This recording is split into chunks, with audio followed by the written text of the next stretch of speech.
when you're looking at people problems versus data problems, so we call ourselves people geeks, not data geeks.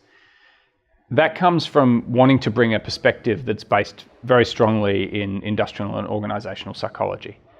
And you're still using data and statistics like you do in machine learning and all sorts of other areas of technology, but it's informed by how do we both collect the data and interpret the data to make decisions around people. A good example is a score. What score did you get? What is your engagement score, and what are you actually measuring in that score?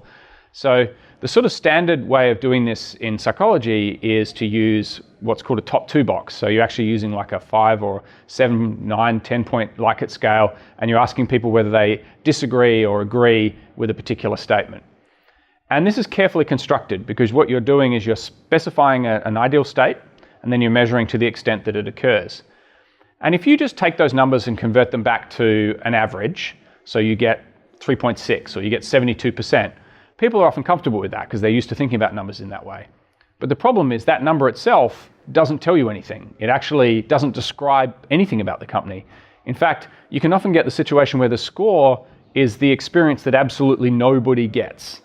As a really good example of the problems with using averages and just using the data and then having that drive what goes on, there was a great story about the Air Force in the US, and they were training all these pilots, and they're flying these planes, and they were realizing that they were getting quite a lot of accidents in the air, or situations where the plane was malfunctioning or things weren't working well.